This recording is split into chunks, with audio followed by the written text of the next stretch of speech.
Merci. Hochelaga Maisonneuve est un arrondissement montréalais qui compte 3 quartiers, dont qui vivent chacun des enjeux socio-économiques distincts. D'un côté, dans Hochelaga Maisonneuve, on a une plus forte population de personnes à faible revenu.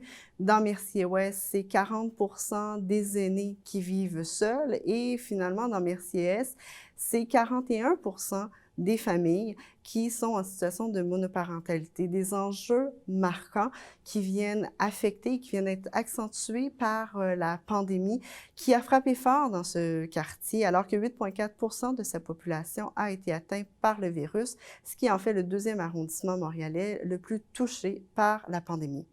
Dans cette série spéciale de vos nouvelles en bref, nous jetons un regard sur l'arrondissement Mercier-Hochelaga-Maisonneuve et dans ce deuxième épisode, je joins le maire d'arrondissement, M. Pierre Lessard-Blais, afin de faire le bilan de la situation jusqu'à présent, ainsi que de parler de relance économique. Alors, M. Pierre Lessard-Blais, bonjour. Bonjour. En commençant, j'aimerais ça que vous puissiez nous décrire un peu votre arrondissement. C'est quoi ses particularités? Merci. Hochelaga Maisonneuve, c'est un arrondissement de 145 000 personnes, composé grosso modo de 3 quartiers. Hochelaga Maisonneuve, qui a quand même une rayonnance médiatique régulièrement, que Oui. les Québécois et Montréalais connaissent mieux. Sinon, on a Mercier-Ouest, qui est entre Hochelaga-Maisonneuve et la 25, qui traverse notre territoire, l'autoroute 25. Et à l'est de la 25, on a Mercier-Est, aussi connu sous le nom de Tétroville, traditionnellement. C'est 3 quartiers d'à peu près 45 000 personnes chaque. Et là, au cours des derniers mois, au cours de la pandémie, donc c'est un arrondissement qui a été quand même touché à plus grande échelle par le virus. Quels ont été, selon vous, les plus grands défis que vous avez dû rencontrer? C'est certain qu'au début, on avait beaucoup de difficultés à savoir qu'est-ce qui se passait réellement, comment le virus était transmis. On a appris par la suite que c'est souvent dans les quartiers les plus pauvres que Oui. que le virus sévissait le plus durement. Donc, notre arrondissement a été touché. On était pas mal dans le top 3 montréalais là, en termes de nombre de cas par population. Donc, les plus grandes difficultés, c'était de savoir comment réagir, comment s'adapter à cette crise-là. C'était un ennemi invisible au début et on courait un peu dans tous les sens au début parce qu'on n'avait pas vraiment de réponse de la part de la santé publique. C'est Donc, ça. beaucoup d'inquiétudes, mais très peu d'indications sur comment agir. Mais avec les semaines, on a développé différentes stratégies. Une stratégie en partenariat avec le milieu communautaire où est-ce qu'on a pu avec différents partenaires, octroyer plus de 1 million de subventions à nos organismes, de subventions d'urgence pour Oui. soutenir la population la plus vulnérable dans l'arrondissement. On a beaucoup travaillé pour les personnes à risque d'itinérance. On a développé des nouveaux espaces pour les itinérants, que ce soit des centres de jour ou des replis de nuit, et toute une stratégie aussi de soutien pour nos petites entreprises dans l'arrondissement qui ont dû fermer leurs portes pour la plupart là, entre mars et juin Oui. et pour qui leur survie était extrêmement importante parce que quand on pense à la rue Ontario, ou la rue Hochelaga et la rue des Ormeaux dans Tétroville, c'est des rues commerciales où est-ce qu'il y a encore des locaux vacants. Donc, la perte de chaque petit commerce était un retour en arrière de plusieurs années pour nous. Donc, c'était vraiment autour de ces éléments-là qu'on a fini par se mobiliser et je suis vraiment très fier de tout ce qui a été accompli. Puis justement, parlons-en d'économie. Là, vous l'avez mentionné, les rues Ontario et les rues Hochelaga, qui sont vraiment qui offrent beaucoup de services de proximité à la population. Comment ça se passe, là? Comment ça se vit plusieurs mois après le début de la pandémie? Ce qu'on a mis le plus rapidement de l'avant, c'était différentes manières pour soutenir les commerçants financièrement. Notre plus grand succès, ça a été assurément une campagne de sociofinancement qu'on a lancée au mois de mai, qui était, grosso modo, on invitait les citoyens à, acheter des certificats cadeaux chez leurs commerçants de l'arrondissement préféré. Oui. Et avec une participation de Desjardins et le financement de l'arrondissement, eh bien, on bonifiait le certificat cadeau de 50 %. OK. Donc, quelqu'un qui achetait un certificat cadeau à son épicerie fine préférée ou à son café préféré, un certificat cadeau de 20 ben, il recevait un certificat cadeau d'une valeur de 30 grâce au soutien financier de l'arrondissement et de Desjardins et aussi des associations de commerçants de l'arrondissement, là. Donc, D'accord. ce programme-là était un succès extraordinaire. On avait un objectif de 75 000 à atteindre en une semaine. Eh bien, après une seule journée, il était atteint. On a Oh! triplé l'objectif après une semaine. Donc, ça a été 225 000 qui ont été directement dans les poches de nos petits commerçants grâce à ce programme de sociofinancement. Bref, on a misé sur l'attachement des citoyens pour leurs commerces locaux et nous, avec un petit soutien de la part de l'arrondissement, on a vraiment pu envoyer de l'argent directement dans les poches de nos commerçants.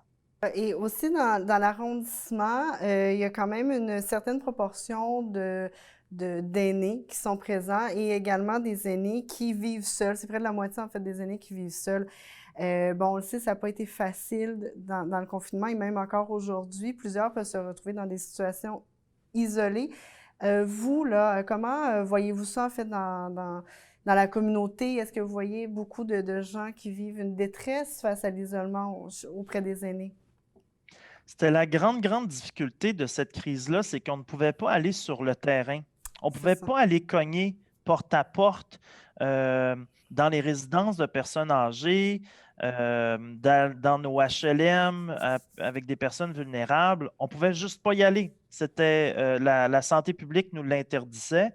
Donc, c'était extrêmement difficile de combattre un isolement qui était déjà présent et cet isolement-là était empiré par la C'est ça. crise du COVID. Donc, ça a vraiment pris beaucoup d'inventivité, beaucoup de flexibilité de l'arrondissement et de tous les partenaires, entre autres les partenaires communautaires. Oui. Par exemple, on est arrivé, on avait un HLM pour personnes âgées. Où est-ce que les organismes communautaires ne pouvaient plus rentrer au début de la crise. La santé publique disait, non, vous ne rentrez plus là, il y a des risques de contamination. C'est Et ça. là, c'est une intervenante sociale qui reçoit un texto par un des locataires du HLM. Le texto disait, j'ai plus rien à manger pour Mhm. demain. Il n'y a plus rien. Puis on est une dizaine dans le bloc dans cette situation-là.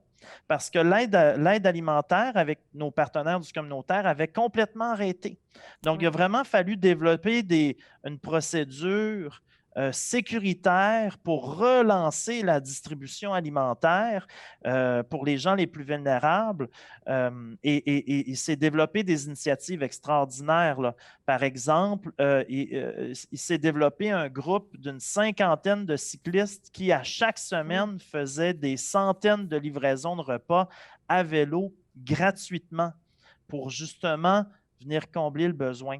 Et on a eu une autre belle innovation de notre groupe pour personnes âgées, le Chez nous de Merci-Est. Eux, ils se sont mis à appeler directement tous leurs membres. Leurs milliers de membres, là, ils sont mis à les appeler pour avoir de leurs nouvelles parce qu'il n'y avait plus de milieu de vie, il n'y avait plus de rencontres. Et donc, il a vraiment fallu contourner ces situations-là. Et ça a été très complexe, mais je pense qu'on y est relativement bien arrivé dans Mercier-Hochelaga Maisonneuve. Et là, on voit, tout le monde se prépare un peu à une deuxième vague. Comment vous anticipez les prochains mois, puis comment arrivez-vous à vous adapter, en fait, à adapter vos pratiques? Eh bien, c'est certain qu'on suit ça quotidiennement. Nous, à la Ville de Montréal, on est souvent l'acteur de proximité, le gouvernement de proximité, mais ce sont Québec et Ottawa qui ont souvent les plus grandes ressources financières pour nous Oui. soutenir dans cette crise-là. Présentement, on vit encore des relents de la première vague. Par exemple, quand on parle du campement Notre-Dame, on voit beaucoup d'itinérants. On a à peu près 70 tentes, à peu près un peu moins de gens qui occupent, peut-être une cinquantaine, soixantaine de personnes qui y habitent présentement. Et ça, c'est des gens qui vivent une double crise. Oui. La crise du logement Mhm. qui s'est poursuivie et empirée cet été et qu'on Oui. savait qu'il s'en venait depuis des années, doublé de la crise économique de la pandémie. Plusieurs personnes dans ce campement-là sont d'anciens travailleurs qui ne peuvent juste plus trouver un logement dans la situation actuelle.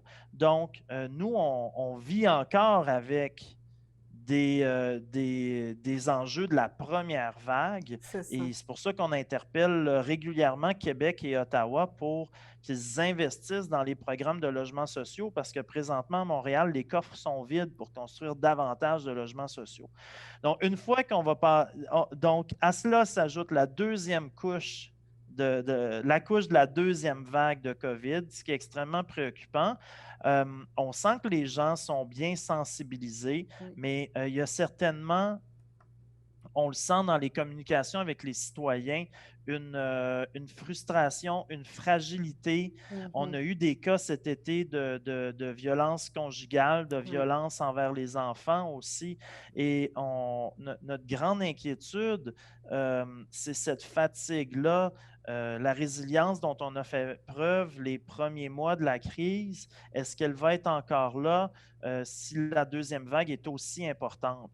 Euh, c'est difficile, donc je pense qu'on doit tous prendre bien soin de nous, prendre bien soin de notre voisinage et de notre quartier parce que Tout à fait. et continuer d'être extrêmement prudent face à cette deuxième vague-là qui s'en vient. On sait qu'il va y avoir une deuxième vague, on ne sait juste pas quelle ampleur elle va avoir et on ne veut assurément pas qu'elle ait la même ampleur que celle de ce printemps.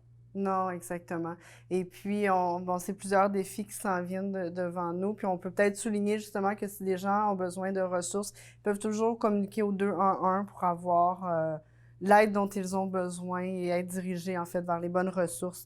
Mais vraiment dans l'arrondissement, donc merci à Hochelaga-Maisonneuve, comment peut-on rester informé avec les conseils d'arrondissement? Ça se poursuit? Comment on peut continuer à participer à la vie citoyenne? Mais la vie citoyenne se poursuit dans ce qu'on appelle la nouvelle normalité au niveau Mhm. municipal. Les conseils d'arrondissement doivent se poursuivre si on veut pouvoir voter nos budgets, si on veut continuer de réparer nos rues ou nos infrastructures. Donc, à chaque mois, il est possible pour les citoyens d'inscrire leurs questions sur le site web de l'arrondissement et il y a un employé qui lit les questions et qui peut nous questionner, nous, les politiciens, pendant le conseil d'arrondissement.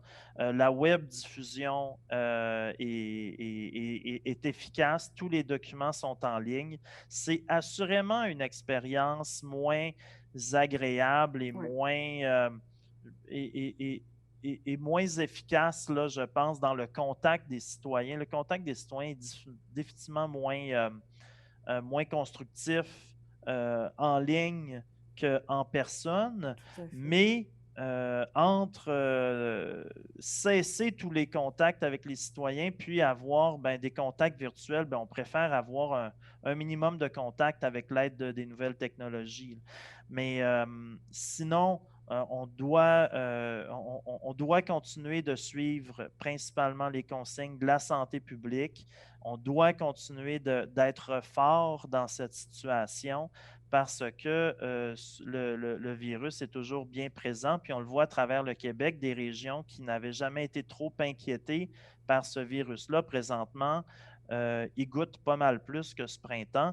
Exact. Donc, les Montréalais nous devons rester forts malgré la fatigue et toutes les cœurs en titre qu'on peut vivre par rapport à ce maudit virus.